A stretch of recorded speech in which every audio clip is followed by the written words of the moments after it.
Havia na terra de Uz um homem chamado Job. Era um homem íntegro e reto que temia a Deus e se afastava do mal. Tinha 7 filhos e 3 filhas. Possuía 7.000 ovelhas, 3.000 camelos. Epá. Esse homem era o mais importante de todos os homens do Oriente. Um dia em que os filhos de Deus se apresentavam diante do Senhor, o acusador, Satã, foi também junto com eles. O Senhor disse-lhe: "De onde vens tu?" Satã respondeu: "Venho de dar a volta ao mundo." O Senhor disse-lhe: "Reparaste no meu servo Job? Não há ninguém como ele na terra, homem íntegro, reto, que teme a Deus e se afasta do mal." Satã respondeu ao Senhor: "Porventura Job teme o Senhor desinteressadamente? Não rodeaste tu com uma cerca protetora a sua pessoa, a sua casa e todos os seus bens? Abençoaste o trabalho das suas mãos e os seus rebanhos cobrem toda a região. Mas se estenderes a tua mão e tocares nos seus bens, verás que ele te amaldiçoa, mesmo ali na tua frente." Então o Senhor disse a Satã: "Pois bem, tudo o que ele possui, deixa-o em teu poder, mas não estendas a tua mão contra a sua pessoa." E Satã saiu da presença do Senhor. Ora, um dia em que os filhos e as filhas de Job estavam à mesa e bebiam vinho na casa do irmão mais velho, um mensageiro foi dizer a Job: "Os bois lavravam e as jumentas pastavam perto deles. De repente apareceram os sabeus, roubaram tudo e passaram os servos ao fio da espada. Só escapei eu para trazer a notícia." Estava ele ainda a falar quando chegou outro e disse: "Um fogo terrível caiu do céu, queimou e reduziu a cinzas ovelhas e pastores. Só escapei eu para trazer a notícia." Falava ainda este, e eis que chegou outro e disse: "Os caldeus lançaram sobre os camelos e levaram-nos depois de terem passado os servos ao fio da espada. Só eu consegui escapar para trazer a notícia." Ainda este não acabara de falar, e eis que outro entra e disse: "Os teus filhos e as tuas filhas estavam a comer e a beber vinho na casa do irmão mais velho, quando de repente um furacão se levantou do outro lado do deserto e abalou os 4 cantos da casa, que desabou sobre eles. Morreram todos. Só eu consegui escapar para trazer a notícia." Então Job levantou-se, rasgou as vestes e rapou a cabeça. Depois, prostrado por terra em adoração, disse: "Saí nu do ventre da minha mãe e nu voltarei para lá. O Senhor me deu, o Senhor me tirou. Bendito seja o nome do Senhor." E aconteceu que um dia, em que os filhos de Deus se foram apresentar diante do Senhor, Satã apareceu também junto com eles na presença do Senhor. O Senhor perguntou-lhe: "De onde vens tu?" Satã respondeu: "Venho de dar a volta ao mundo." O Senhor disse-lhe: "Reparaste no meu servo Job? Não há ninguém como ele na terra, homem íntegro, reto, que teme a Deus e se afasta do mal. Ele persevera na sua integridade, apesar de me teres incitado contra ele, para o aniquilar sem motivo." Satã respondeu: "Pele por pele. O homem dará tudo o que tem para salvar a própria vida. Mas experimenta estender a tua mão, toca nos seus ossos e na sua carne, e verás como ele te amaldiçoará mesmo ali na tua frente." O Senhor disse a Satã: "Pois bem, tem Job ao alcance da mão, mas poupa-lhe a vida." Satã retirou-se da presença do Senhor e atingiu Job com uma lepra maligna, desde a planta dos pés ao alto da cabeça. E Job pegou num caco de telha para se raspar com ele e ficava sentado sobre a cinza. A sua mulher disse-lhe: "Persistes ainda na tua integridade? Amaldiçoa a Deus e morre de uma vez." Respondeu-lhe Job: "Falas como uma insensata. Se recebemos os bens da mão de Deus, não aceitaremos também os males?" Acabei de vos ler o primeiro, o segundo e o último capítulo. O último capítulo não, o primeiro e o segundo capítulo do livro de Job. Falta ler o último. Esta é a história de Job. Só que aquilo que torna este livro uma autêntica maravilha da literatura universal não é este bocadinho. É um grande, extenso poema que aparece mesmo no centro do livro que o interrompe. E nesse poema, 3 grandes amigos vêm visitar Job. E depois fazem aquilo que os amigos geralmente fazem quando vão visitar uma pessoa em desgraça. Tentam confortá-lo. E falam e acham que estão a fazer teologia. E então começam a explicar e dizem assim: "Ora bem, Deus é justo. Se Deus te castigou é porque tu fizeste mal. E Job reage. E Job responde: não, não é possível. Eu sei que eu nunca fiz nada contra Deus. Eu nunca fiz absolutamente nada que possa ter ofendido o Senhor, nada que mereça castigo. E ele então vai continuar a defender-se e diz: pelo Deus vivo, que me recusa a justiça, pelo Omnipotente, que enche a minha alma de amargura, nunca preferirei uma maldade contra Deus. Os meus pés acompanharam as suas pegadas. Eu mantive-me sempre no caminho do Senhor. Então Job vai-nos mostrar que a sua atitude perante Deus é aquela atitude que nós prometemos no dia do nosso casamento. Na alegria, na tristeza, na saúde e na doença, eu serei fiel. Deus pode-me tirar tudo, pode-me acontecer tudo e eu continuarei fiel. E assim ele continua. A discussão entre os amigos de Job e Job entra naquilo que o Papa Francisco costuma falar, quer dizer, fazemos ideologia da fé. Começam a ideologizar Deus, ter uma série de teorias sobre Deus. Ao mesmo tempo, a posição de Job é firme. Ele não faz ideologia, ele não entende porque é que Deus o castigou assim, mas aceita e acredita que o meu Redentor vive e eu sei que ele será vencedor comigo. E então, do meio da tempestade, Deus vai falar. É bonito ver esta frase que lá diz: do seio da tempestade o Senhor falou a Job. Deus fala no meio da tempestade de Job, no meio do seu sofrimento. E é engraçado quando Deus fala. É das coisas, então quem gosta de literatura como eu, é dos poemas mais bonitos que estão na Bíblia. Deus fala e onde reparar, pela forma como Deus fala, os amigos de Job falavam com respostas. Tinham as respostas todas. Deus não dá uma única resposta, mas faz pergunta atrás de pergunta a Job. Quem és tu para questionar o conhecimento de Deus? O que é que tu sabes sobre mim? E Deus fala num poema magnífico, sempre com pontos de interrogação, atrás de pontos de interrogação. Alguma vez na tua vida tu deste ordens à manhã? Indicaste o teu lugar à aurora? Penetraste nos depósitos da neve? O que é que tu sabes? O que é que tu sabes sobre os meus desígnios? Porque procuras? Porque tens tanta resposta pronta logo aí na tua vida? Deus é pura graça e nós só nos relacionaremos com Ele se formos pura gratidão. Se estivermos dispostos a agradecer-lhe tudo na nossa vida. E então, depois de escutar este magnífico poema de Deus, Job chega a uma conclusão magnífica e diz: os meus ouvidos tinham ouvido falar de ti, mas agora veem-te os meus próprios olhos. É interessante isto porque Deus não deu uma única resposta. Ele não explicou nada, mas Job viu. Agora sim, sei quem tu és. Ele deixou-se questionar por Deus. Aceitou a transcendência de Deus e ao mesmo tempo a sua proximidade. E percebeu que depois daquele sofrimento todo, depois de tudo aquilo, ele chegou a um grau de felicidade, de santidade muito superior ao que tinha antes na sua vida.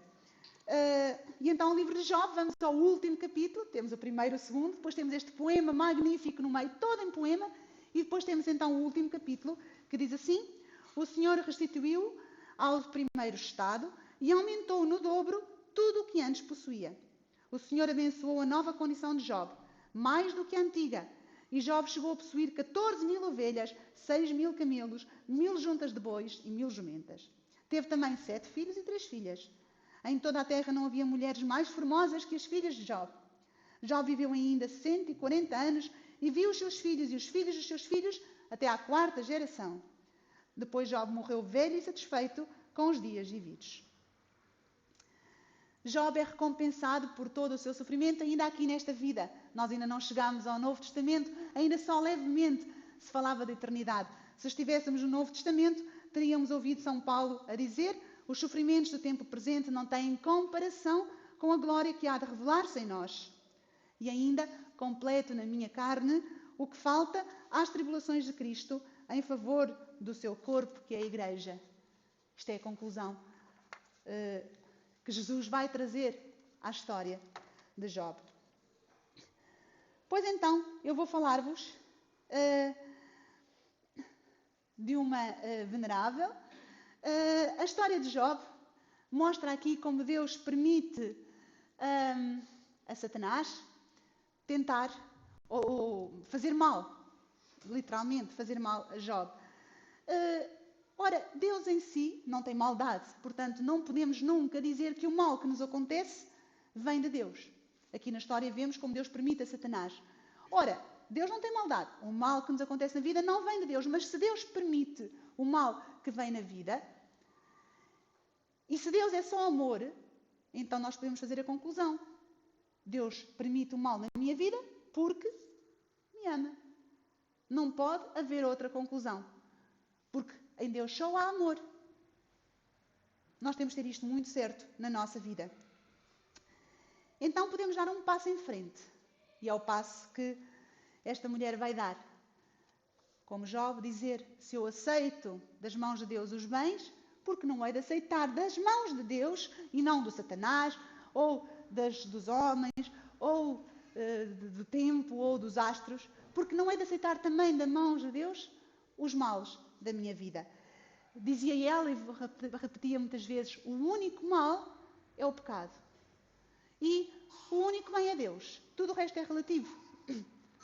Como é que nós sabemos se o resto é bom ou se é mau? Não saberemos nunca. Parece-nos mau e se calhar é bom, parece-nos bom e se calhar é mau. Tudo é relativo. Tudo depende daquilo que nós fizermos com ele. Ora, vou contar-vos então uma história que nos vai levantar muitas perguntas.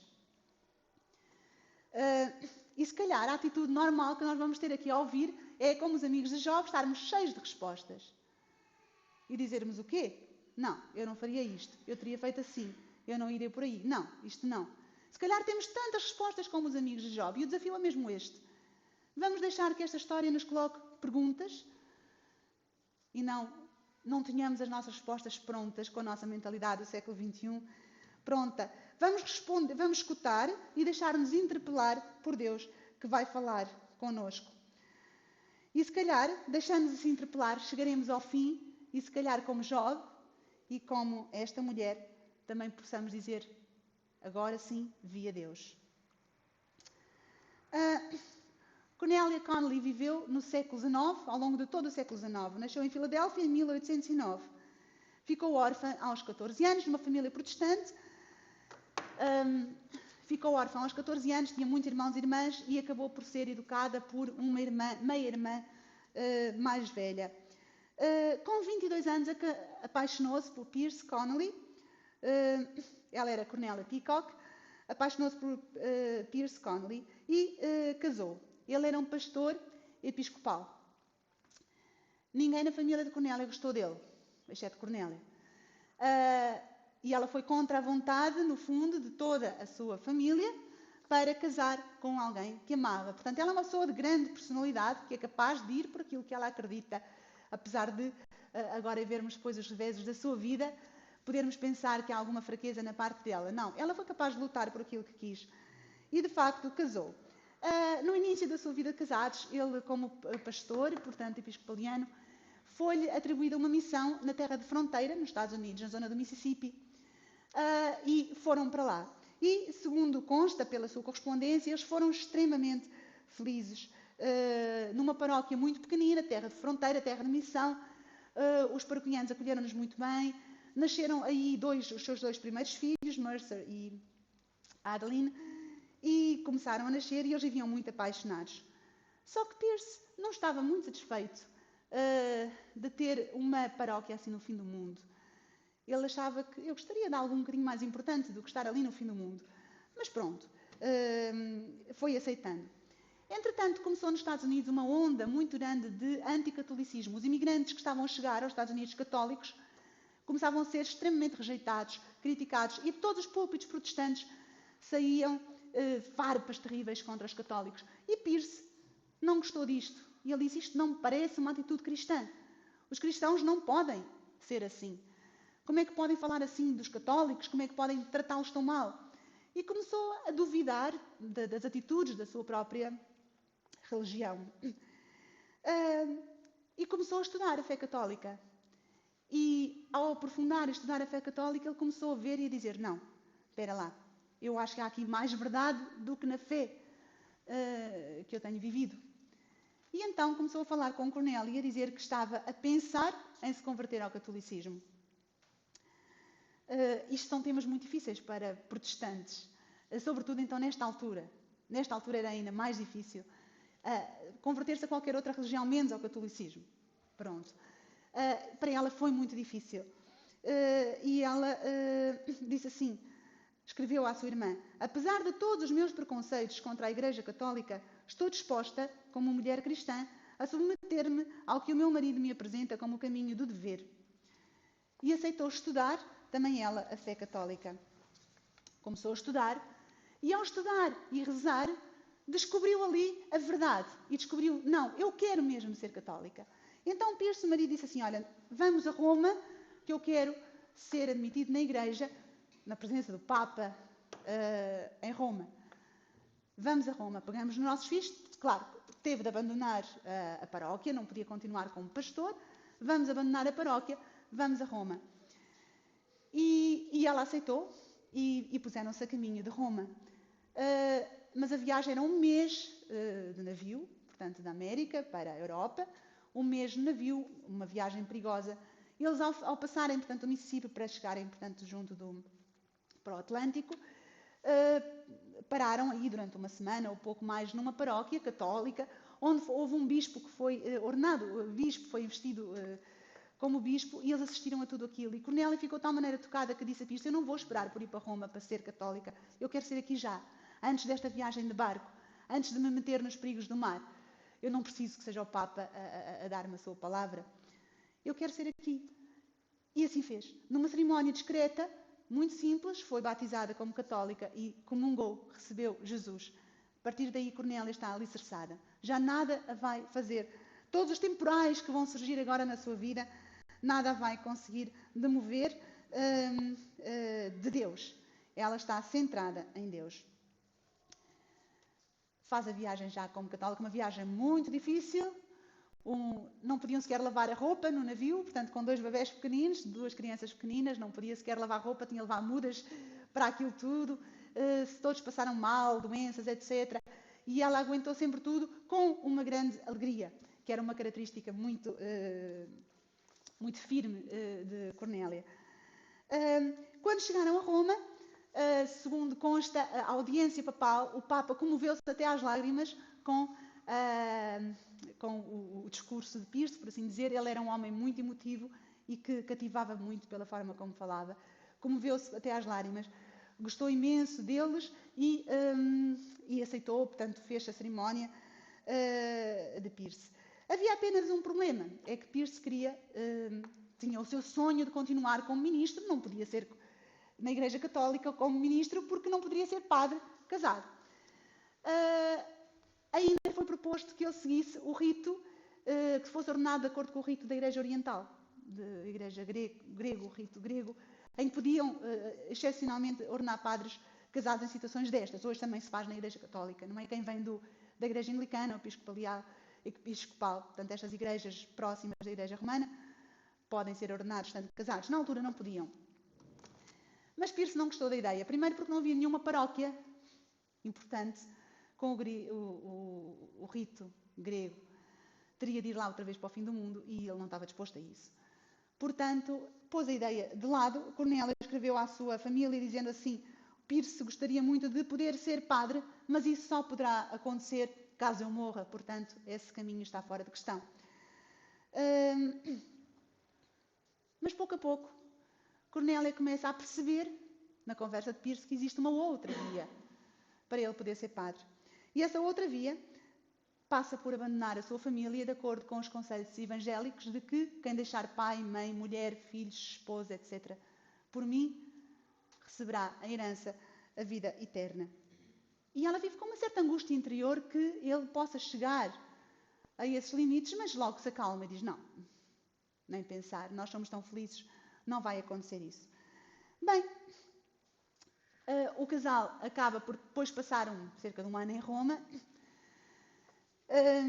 regressarem então aos Estados Unidos, a uma paróquia jesuíta, outra vez num território de fronteira, um território de missão, em que Pierce vai ser professor de inglês nessa paróquia, na escola, no colégio jesuíta, e Cornélia vai ser professora de música. Ela sempre gostou muito de música.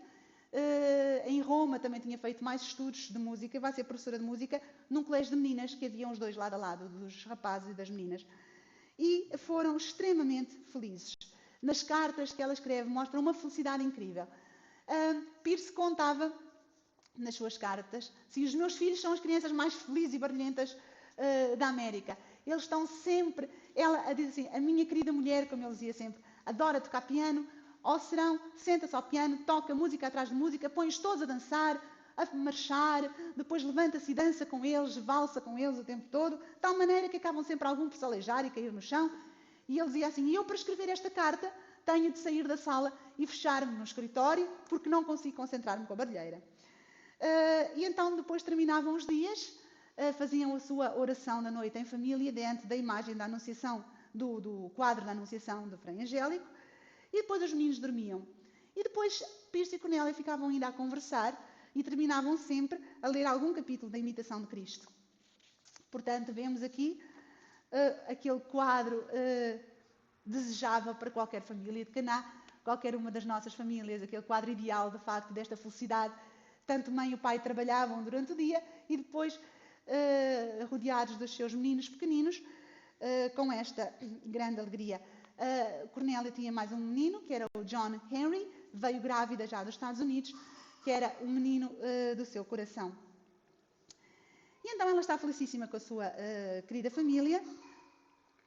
Entretanto, nasce uma nova menina, Maria Madalena, mas não se sabe muito bem em que circunstâncias aconteceu. A mãe esteve sempre doente no pós-parto e a bebê também. E 5 semanas depois do nascimento, Madalena morreu. Não há registros escritos de cartas nem nada deste período da vida de Cornélia, uma vez que ela esteve sempre doente. Sabe-se apenas que a menina morreu, começou a cruz pesada na vida de Cornélia. Ainda de luto, Cornélia faz o seu primeiro retiro católico. Pierce faz um retiro com os jesuítas, portanto exercícios espirituais, e Cornélia faz também exercícios espirituais noutra ocasião. E a sua oração era sempre esta: Senhor, dou-te tudo, menos a separação. Tudo menos isso, não me peças isso. Até que, um dia, Cornélia teve aquilo que ela descreve como um momento verdadeiramente de transfiguração. Estava ela a passear no campo com os seus 3 meninos, Mercer, a Addie e o John Henry, de 2 aninhos. Estavam a passear no campo com uma felicidade indescritível. Ela descreve depois as suas primeiras testemunhas, tanto as primeiras pessoas mais tarde que vão contar a sua história. Ela não escreveu sobre isto, mas contou. E diz que era um entardecer, que o sol se estava a pôr e as crianças estavam tão felizes a brincar que Cornélia naquele momento disse: não, Senhor, eu vou-te dar mesmo tudo. E disse esta oração: se toda esta felicidade não for para a tua maior glória e para bem da minha alma, dou-te, podes tirar-me. Estava certamente na sua mente a pensar na hipótese que poderia vir de Pierce. Mais tarde, Cornélia vai dizer sempre, quando alguém lhe pergunta até que ponto é que eu devo ir na minha oração, na minha entrega, é possível fazer uma oração assim, mais urgente ao Senhor? E Cornélia diz sempre: tem calma. Se Deus quiser que tu faças essa oração, Ele vai te inspirar e vai vir de repente. Tu não vais estar à espera. Vais sentir um impulso para a fazer e vais perceber que ela não vem de ti, que vem do Espírito Santo em ti. Se vier das tuas construções mentais, aí é tua. Fala se ela vier com o impulso do Espírito Santo. Foi o que ela sentiu na sua vida. E assim fez. No dia seguinte, o pequeno John Henry estava a brincar no chão, na quinta, com um cão, e o cão empurrou acidentalmente para dentro de um pote de açúcar a ferver. Portanto, estão a ver aquilo, nesta altura nos Estados Unidos, cana-de-açúcar, plantações, etc. Portanto, era uma sexta-feira, o menino ficou queimado vivo, escaldado vivo. Nós não tínhamos unidades de cuidados intensivos, de cuidados de queimados, nem de cuidados paliativos. Teve 43 horas de agonia nos braços da mãe e morreu no dia da apresentação do Senhor, no dia 2 de fevereiro. No diário de Cornélia, que ela tinha recebido um diário no seu retiro, aparece simplesmente, caiu numa sexta-feira, agonizou 43 horas, entrou no templo do Senhor no dia da purificação de Nossa Senhora. Naquele momento, consumava-se a entrega de Cornélia. A partir daquele momento, ela vai ser extremamente devota à Nossa Senhora das Dores e no seu coração vai sempre misturar esta imagem do menino Jesus e do Jesus crucificado. Nossa Senhora, diante de Simeão, uma espada traspassará a tua alma, e Nossa Senhora aos pés da cruz, a acolher o seu filho pregado na cruz, que não deve ter sido muito diferente do que ver um bebê queimado desta maneira. Mas o seu sim já tinha 2 túmulos e o seu sim ainda estava no início. Pouco tempo depois, Cornélia está grávida pela 4ª vez. Pierce faz novo retiro e quando chega de fazer o retiro diz a Cornélia que a sua decisão está tomada. Ele vai ser padre na Igreja Católica, custe o que custar. E então pede a Cornélia para fazerem a sua vida a partir daí de celibatários, para viverem em castidade.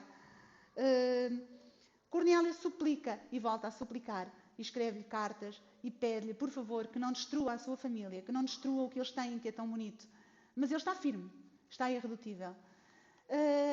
Ela escreve-lhe em súplica mesmo, por favor, não esqueças tudo o que nós vivemos, tudo aquilo que nós temos em conjunto. Pierce viaja para Roma e vai falar com o Papa. Mas o Papa lembra para isso muito bem que a decisão não é só dele. Convém que ele fale também com Cornélia. Portanto, manda chamar a Cornélia, já agora que ele se esqueceu do pequeno pormenor de levar a mulher consigo para lhe perguntar. E então Cornélia pensa bem, pensa consigo, o Papa dar-me-á a resposta que vem na mão de Deus. Portanto, eu vou deixar aquilo que o Papa disser. Eu vou aceitar como vontade de Deus. E então vão atravessar outra vez o oceano para a Europa. Pelo caminho, antes de chegarem a Roma, em Inglaterra, vão deixar o pequeno Mercer de 9 anos num colégio interno de jesuítas, onde ele irá fazer a sua escola, ser a sua educação. Para uma grande dor do coração de Cornélia, que tem o coração partido naturalmente. E Cornélia começa aqui a dizer aquilo que ela vai repetir ao longo da sua vida. Aquilo que tem de ser feito, como nós dizemos, o que tem de ser feito, o que tem de ser tem muita força, e ela diz o que tem de ser o que tem muita força, com alegria. O que tem de ser feito com alegria, e a alegria nunca mais a vai deixar. Então, por mais estranho que nos pareça a nós, o Papa aceitou que Pierce se separasse legalmente da sua mulher, continuando casados, naturalmente, se separasse e que fosse ordenado sacerdote, contando que a Cornélia aceitasse. Ela tinha de dar o seu sim. E Cornélia voltou a pedir ao marido que não fizesse isso, voltou a escrever-lhe que não fizesse isso, mas depois pensava com ele, como é que eu vou ter um marido, um pai, a viver aqui nesta prisão? Será que eu estou a fazer bem? Será que estou a fazer mal? Olha, deixe nas mãos de Deus. Se o Papa diz que sim, se ele diz isso, que seja. Então o que é que ela tinha de fazer? Teria de fazer um voto de castidade perpétua, claro, para não incorrer em adultério. Uma vez continuava casada, eu preparei-vos que a história era complicada.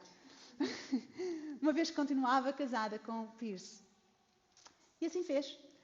Até à véspera, até ao dia da véspera, ela escreveu a Pierce, isto é importante que fique bem registado, por favor não faças isso, volta atrás.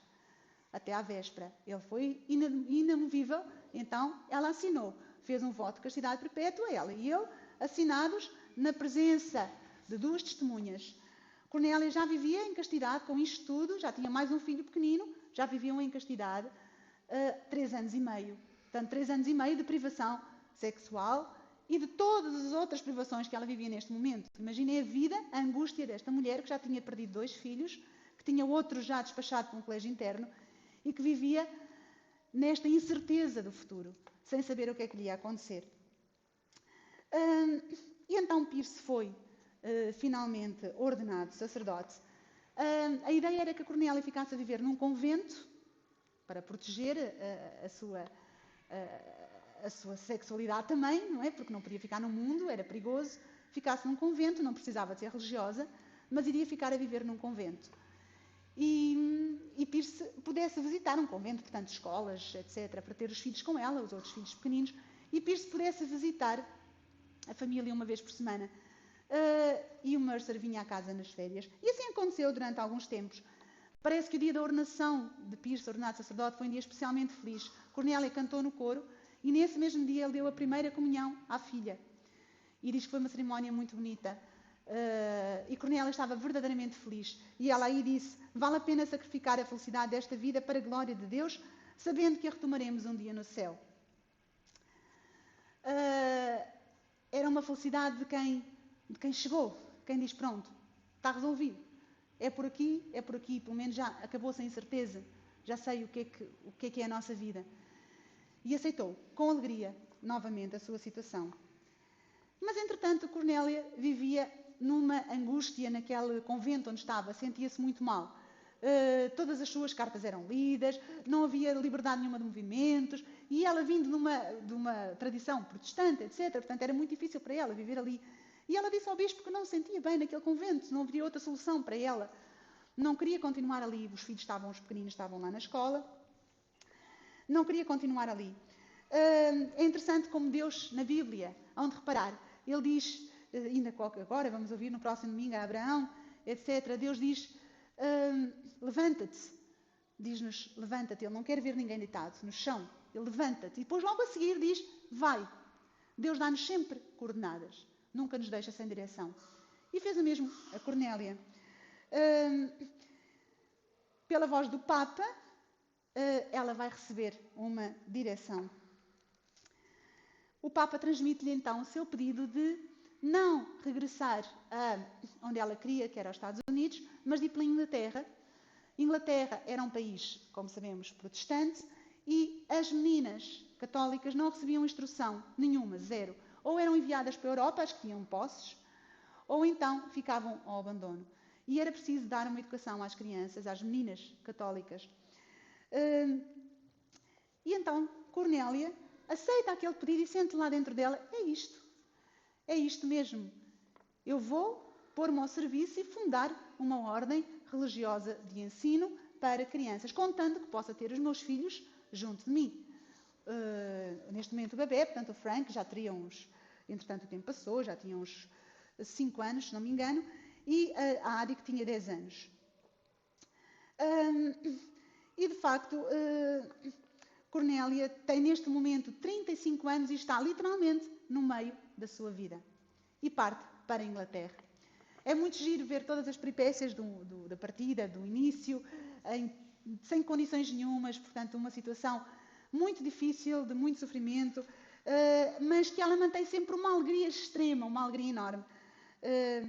E foi recebida pelo bispo Wiseman, que se tornará a partir daí o seu diretor espiritual.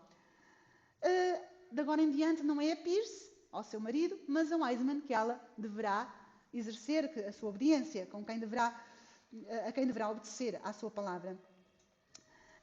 E o Wiseman, o bispo, diz para Cornélia colocar os seus 2 filhos, tudo bem, hão de ficar com ela, mas tem de os mandar para um colégio interno durante o tempo do noviciado, porque a Inglaterra é um país protestante e não vai nunca aceitar uma escola nestes termos.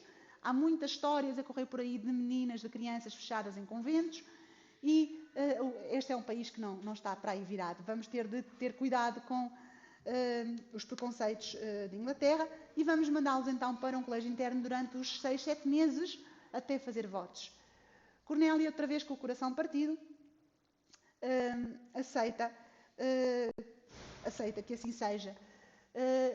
Aqui um pequeno parênteses para nós, século XXI.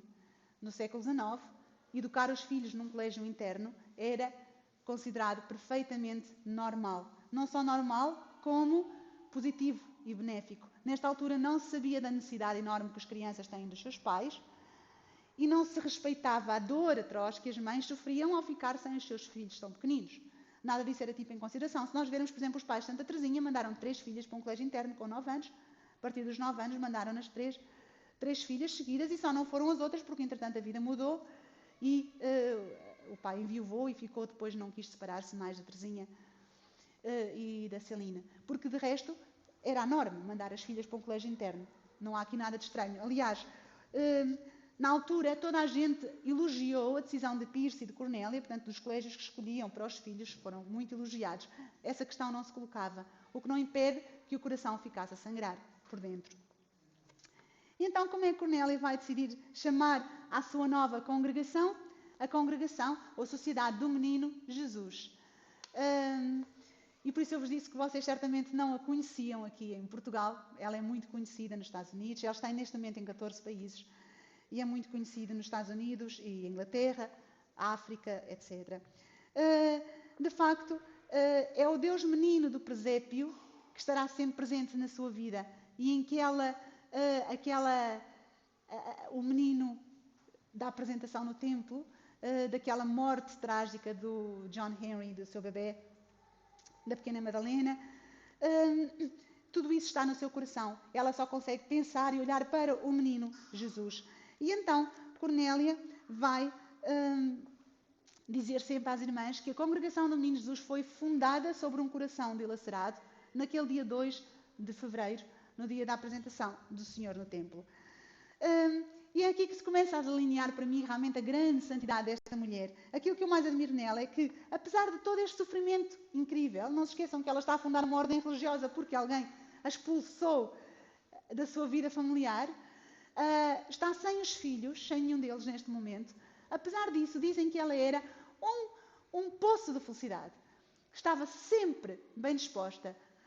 Chamavam mesmo a palavra gaiatice, com as irmãs, a fazer partidas, a brincar, com as crianças, na ordem que lá estava.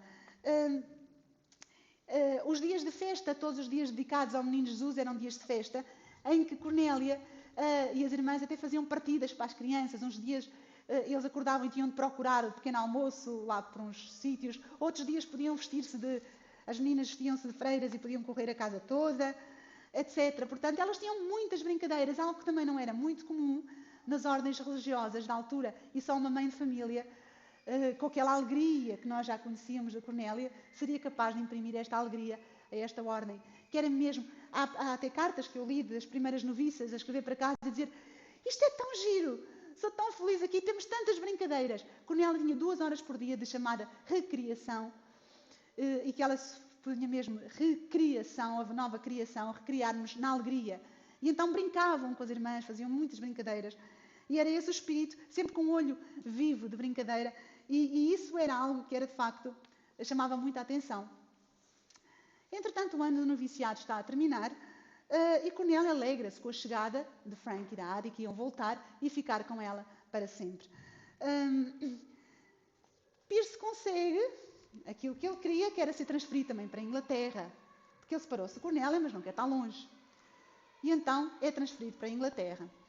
E quando é transferido para a Inglaterra, pensa que vai poder continuar a visitar Cornélia quando quer. Só que Cornélia agora tem de obedecer ao seu bispo e o seu bispo não quer confusões. E diz: calma lá, o senhor padre só pode vir visitar a sua caríssima esposa quando se eu assim decidir. Pirce é tomado de ciúmes loucos. Como é que é isto? Agora este homem pensa que é o quê? Eu é que sou o marido. E começa a enervar-se claramente com aquilo. De tal maneira que houve um dia que ele chegou lá, à porta do convento, e ficou 6 horas inteiras, cá em baixo, à espera de ser recebido por Cornélia. E Cornélia não tinha autorização para o receber e não o recebeu. Cornélia passou 6 horas em oração, no andar de cima. Foi uma cena que devem imaginar, não deve ter sido muito bonita, para a cidade de Derby, onde Cornélia estava, para o convento das irmãs, para o ambiente protestante que se vivia na terra. Não foi mesmo muito bonito. Cornélia escreve ao marido e diz: como é que tu podes fazer-me isto? Tu não imaginas as tentações que eu tenho, que me ocorrem todos os dias, de voltarmos à nossa Belém. Ela chamava Belém à sua casinha que tinha nos Estados Unidos, à nossa Belém, à felicidade que nós vivemos daquele tempo. Como é que tu me podes fazer isto? Não foste tu que escolheste esta vida para nós. Então Pirce vai mais longe. Pega numa cópia da regra de Cornélia, da regra da nova ordem, vai com ela a Roma e diz: aqui está a regra da nova congregação, que está para ser aprovada, mas eu sou o capelão, escreve lá, eu vou ser o capelão desta regra, desta coordenação, e isto, e faz lá uma série de alterações a seu jeito. Aquilo fez tanta confusão em Roma, não foi aceito, mas fez tanta confusão em Roma, que só, não sei se uma década ou duas depois da morte de Cornélia, que a regra original foi finalmente aprovada. Não imaginam a confusão que aquilo gerou. Num tempo em que não se podiam resolver as coisas assim por Facebook rapidamente, não é? Ou por e-mail. Portanto, aquilo andou por lá. O quê? O que é isto? Quem é esta madre está a fundar uma regra que vem agora o marido mudaram? A confusão que aquilo gerou. Bem, Cornélia mantinha-se calma e, por fim, Pirce faz então o penúltimo golpe. Cornélia fez os seus votos perpétuos, estava à espera nos dias seguintes que os filhos regressassem. Pirce vai às escolas dos filhos, rapta os filhos e volta com eles para lugar desconhecido. E diz a Cornélia: se quiseres voltar a ver os teus filhos, tens de sair daí. Como? Então, Cornélia sempre quis ser obediente, mas não manipulada. E então, nesse dia, sem nunca perder a alegria, as irmãs do convento nunca deram por nada do que ia no seu interior, ela senta-se e faz um voto. E faz este voto: prometo não voltar a estar com os meus filhos e com o seu pai, para lá do que for da maior glória de Deus e a sua manifesta vontade feita conhecida para mim, através da palavra dos seus representantes. Cornélia sofria horrores por dentro, mas ela estava decidida a não trair o seu senhor. Ela aceitara a separação de Pirce, como vontade de Deus, fizeram um voto de castidade, porque fora forçada a fazê-lo, agora não ia trair o seu voto, de forma nenhuma. Por causa daquilo que parecia cada vez mais serem os caprichos de Pirce. Então ele vai ainda mais longe. Então ele vai pôr o caso em tribunal, nos tribunais ingleses, e vai exigir a restituição dos seus direitos matrimoniais. E põe o caso em tribunal. O caso durou 2 anos, fez manchetes em todo o mundo, tanto na Inglaterra como do outro lado no Atlântico. Foi daquelas histórias que correu as redes sociais na altura, andava por todo o lado. Pirce, claro, esqueceu-se de explicar lá que era sacerdote católico, que tinha obrigado a mulher a separar-se e que tinha feito obrigado a fazer. Esqueceu-se desses pequenos pormenores. Avançou apenas que os papistas tinham fechado a sua mulher num convento e que estava lá fechada, a pobre da sua mulher, por causa destes papistas de Roma, e que, portanto, ele exigia que ela saísse e voltasse para a sua cama. De tal maneira que na noite de Guy Fawkes, portanto, que é na Inglaterra, é uma espécie de carnaval, festeja-se como uma espécie de carnaval, foram feitas 2 efígies dos dois Connolly, portanto, Connolly versus Connolly, e andavam a passear pelas ruas aquelas imagens dos dois. Imaginem a humilhação desta pobre mulher.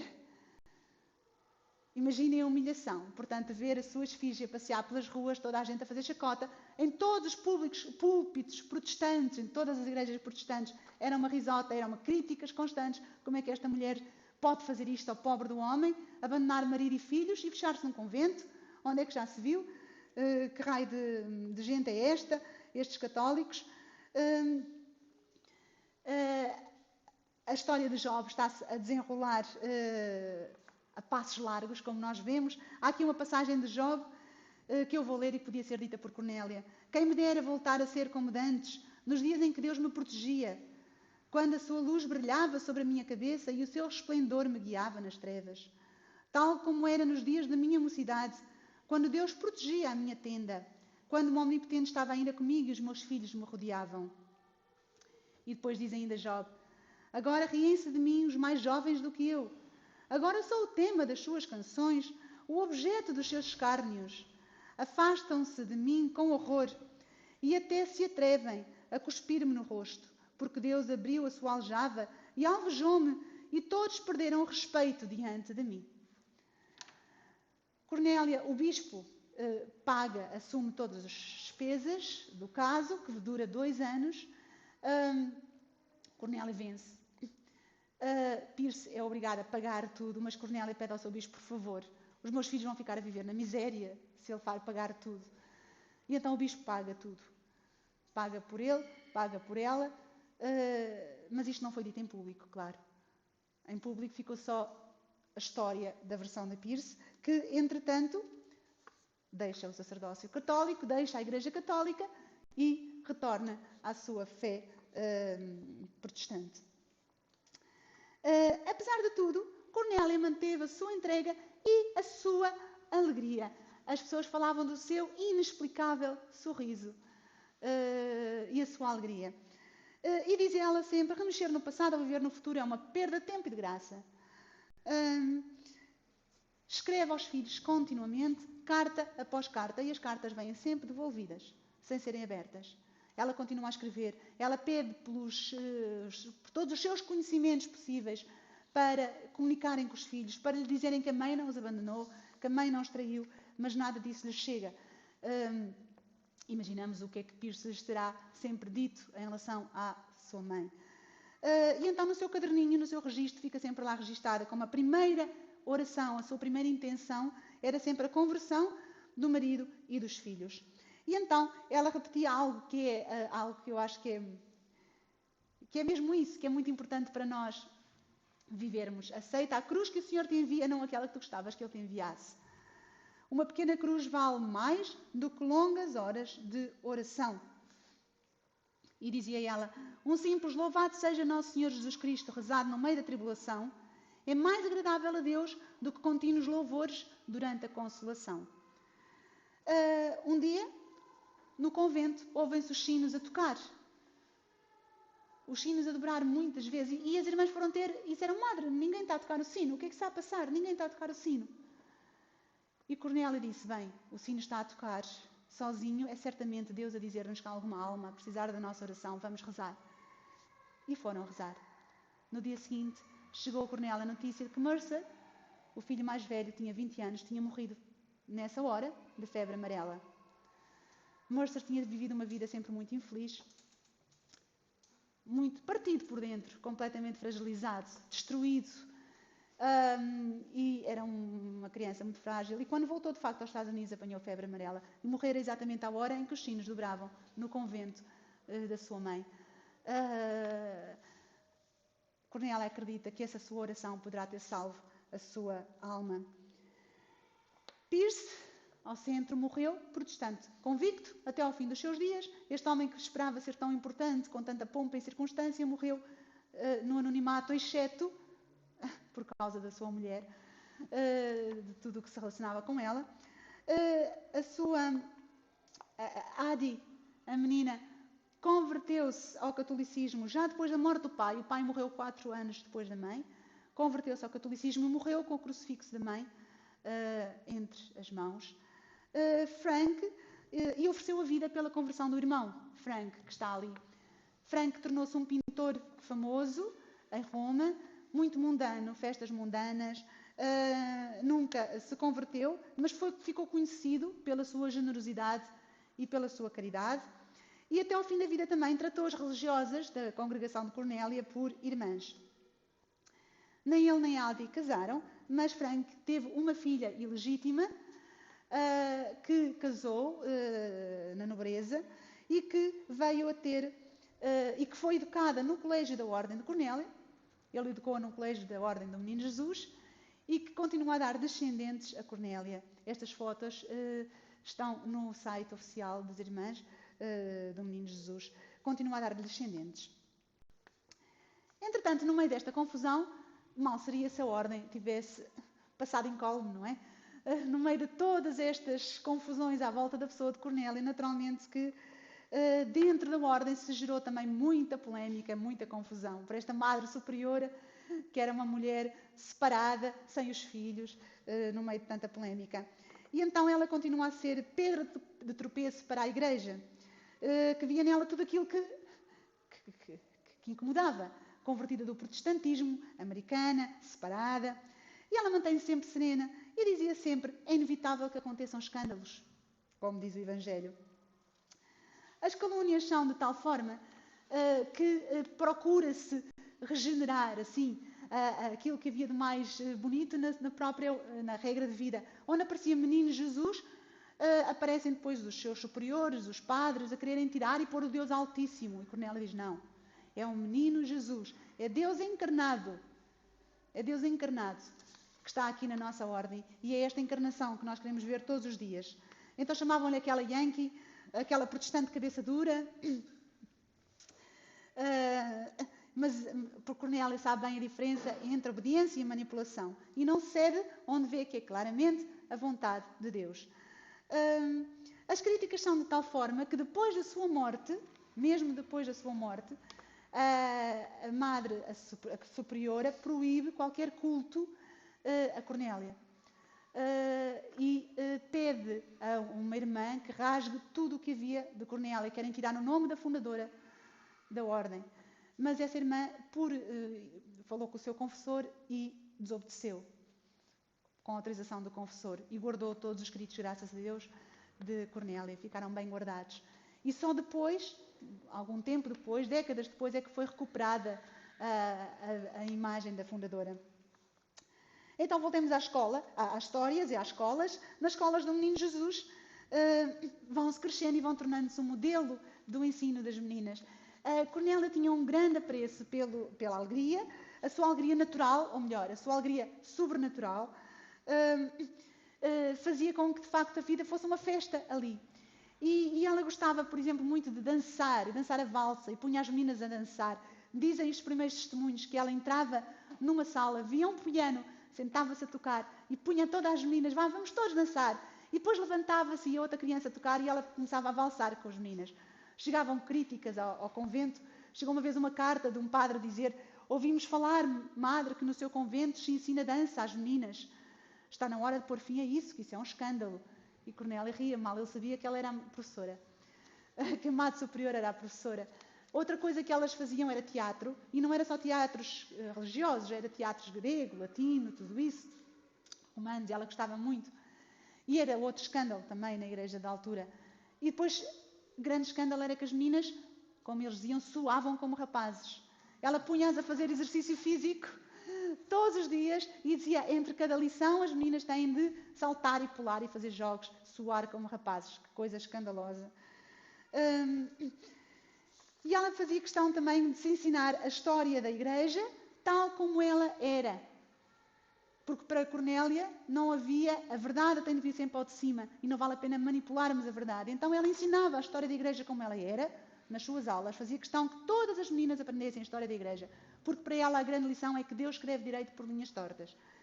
E, portanto, que todo o mal ele é capaz de tirar o bem.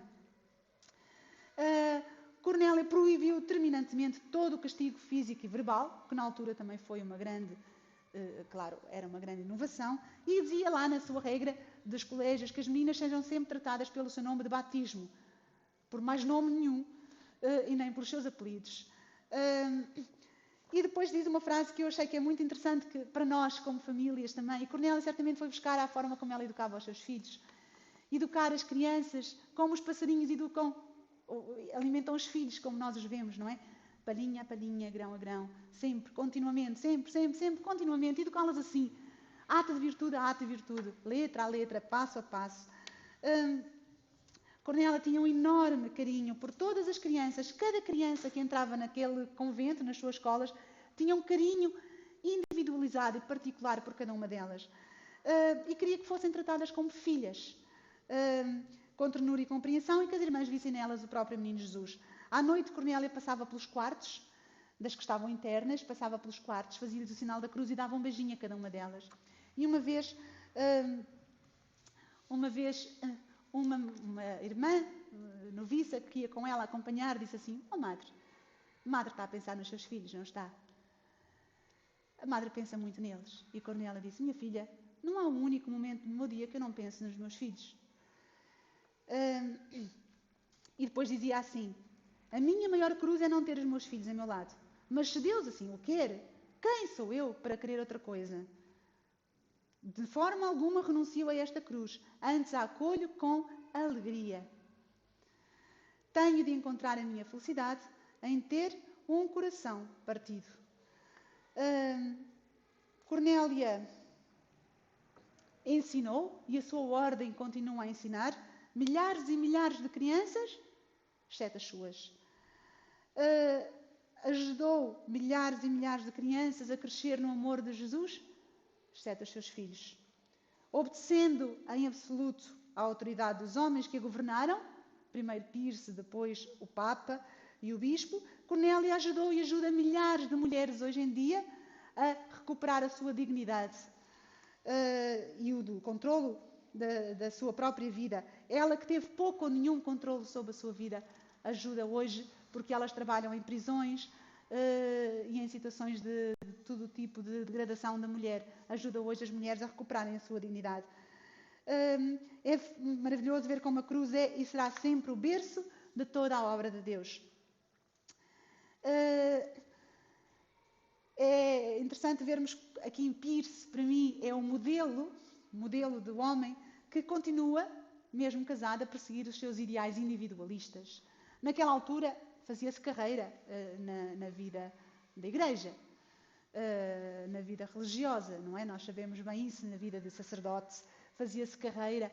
E Pierce queria fazer a sua carreira. Hoje, penso que não haveria uma história deste género tão surreal como esta, mas o modelo de Pierce continua presente aí. No casamento, na vida do dia a dia. É preciso sabermos renunciar ao nosso sonho, se for preciso, pela felicidade da nossa família. O marido, diz-nos o Evangelho, tem de cumprir a sua vocação, que é dar a vida pela sua esposa. E Pierce teria de ter dado a vida pela sua mulher. E ao fazer isso, ter sido capaz de renunciar ao seu sonho de sacerdócio. Não o fez, e como não o fez, destruiu a sua família. Cornélia estava determinada a obedecer a Cristo e à sua igreja. Estava determinada a fazê-lo nos seus legítimos representantes. Mesmo para isso tivesse de, como ela dizia, ranger os dentes. Mas estava determinada a fazê-lo. Ela estava convencida que Deus havia de fazer florescer a sua obediência, de que toda a obediência legítima, não a manipulação, dá sempre fruto. E de facto nisso ela estava certa. O que faltou foi a outra parte, foi ser amada como a igreja é amada por Cristo. Faltou foi ser amada de facto por Pierce e pela própria igreja que não a soube respeitar e amar como devia ser. A falta não foi sua foi a grande santidade que a cruz faz florir. A mim o que me surpreende de facto em Cornélia, aquilo que de facto me surpreende é que um conjunto de acontecimentos que qualquer um de nós, a começar por mim, chamaria de maldições, ela chamou de bênçãos e de vontade de Deus.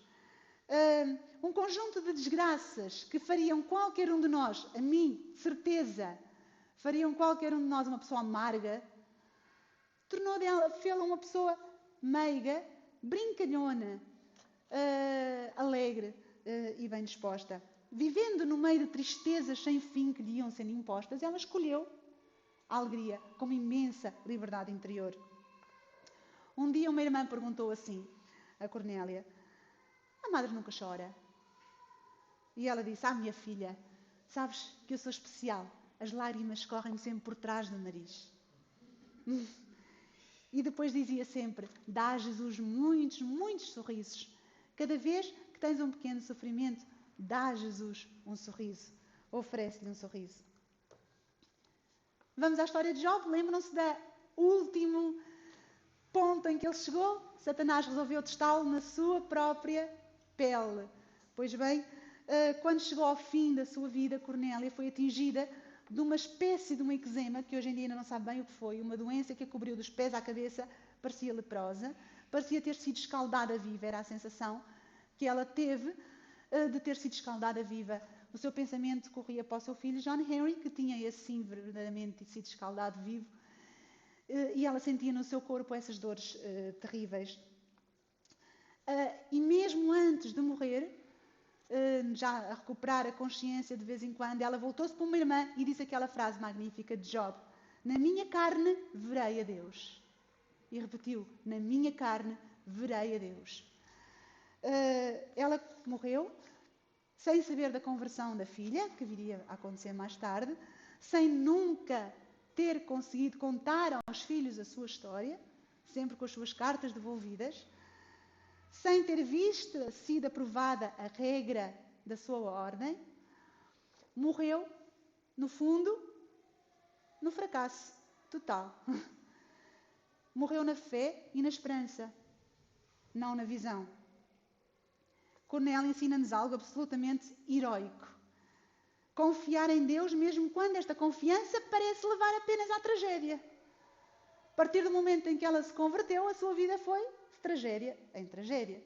E Cornélia manteve a sua confiança em Deus. Aceitar as circunstâncias da vida, aquilo que nós chamaríamos de maldição, aceitá-las como uma bênção. Como dizia Job, se nós aceitamos a Deus os bens, por que não devemos aceitar os males? Eu só pertenço a Deus, dizia ela. E as pessoas que a conheciam no fim da sua vida diziam que esta mulher vivia numa liberdade interior terrível. Nada a afetava. Nada a incomodava. Mantinha uma serenidade e uma calma e dizia, eu só pertenço a Deus.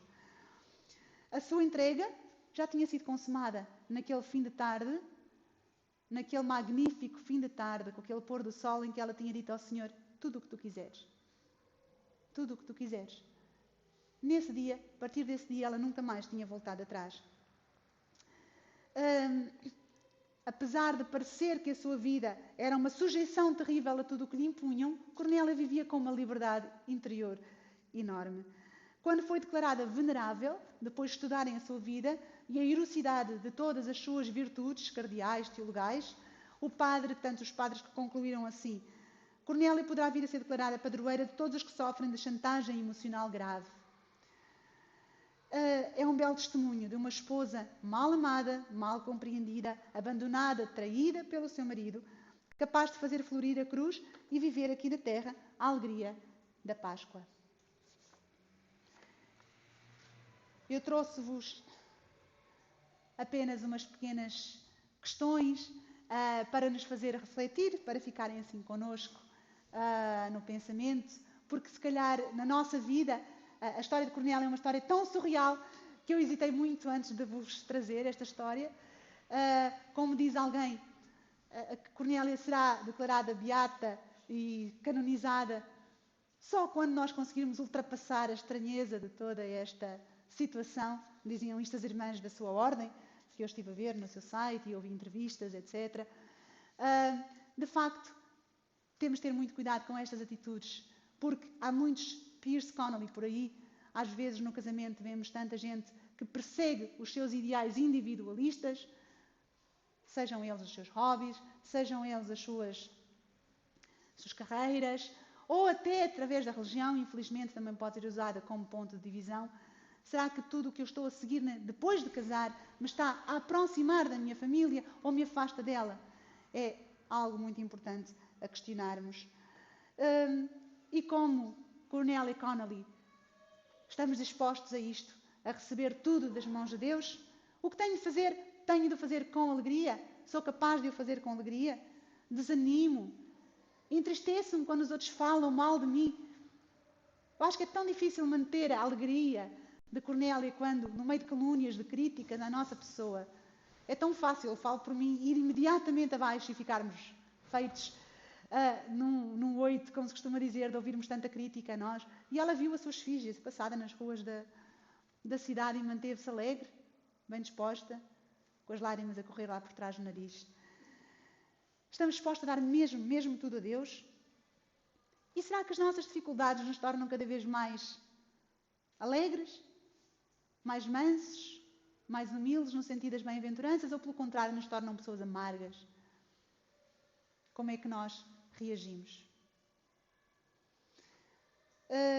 Terminamos aqui.